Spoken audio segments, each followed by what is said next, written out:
need to understand how the horse perceives the rider.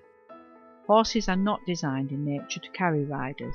Horses have evolved from herd animals, so to ask them to carry the weight of a rider for several hours requires them to have a good strong muscle structure in the right place to help them move efficiently and do the task we ask of them.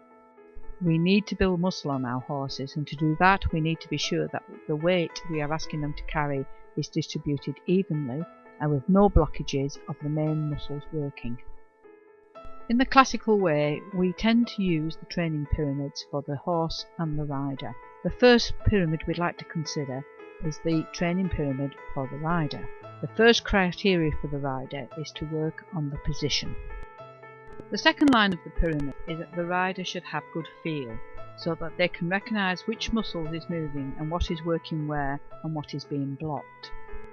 It takes an awful lot for the rider to get to this section and to understand feel. The third tier is the knowledge and understanding. How does it all work and why? This is all the technical information about the muscles, the structure of the horse, etc.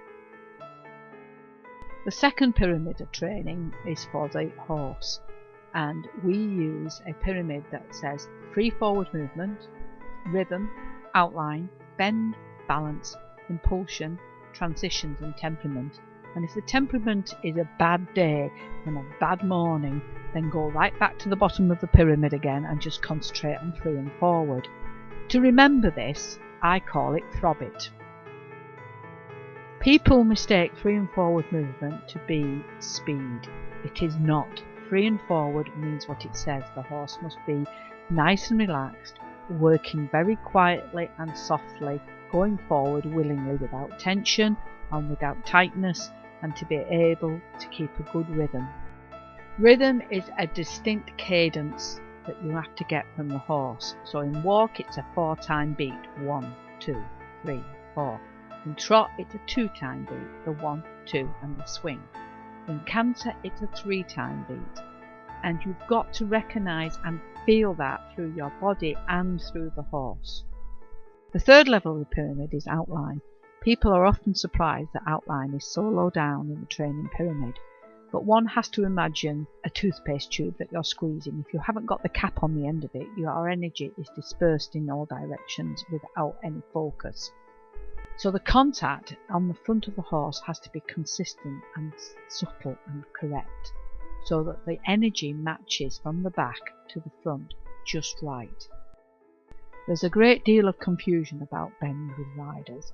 They tend to pull the rein and say they have bent the horse. In fact, they have only bent the horse through the neck. A true bend has to go from the poll all the way through the line of the horse to the croup. To do that, you need to control the rib cage rather than just the front and the back of the horse. Balance encompasses a whole myriad of issues. The balance of the horse, the balance of the rider, both have to be in harmony. So we do lots of exercises on balancing the horse over poles, over terrain, over different ground, but we cannot do any of that unless also the rider is balanced too. Impulsion is greatly misunderstood by riders. When you ask for impulsion, they tend to kick and go faster. It is not about speed, it is about energy stored and able to be released on command. Horses use impulsion correctly when you see them in extended trot, extended canter, passage, piaffe. What many riders find is that transitions is the most difficult thing to achieve. Start your transition work very simply, just from go to walk and walk to stop. But as you go more advanced through the pyramid, the transitions can become as complicated as you want, but it is one of the most difficult things to achieve in balance, with bend, with impulsion, in an outline, and all the lower pyramid criteria fulfilled. Temperament is the breaker or the maker of every horse that we ride. If you're on a full stallion in full throttle, then forget about doing anything very quiet or subtle, just stick to doing free forward work. You have to judge the temperament of your horse for yourself the moment you sit on it.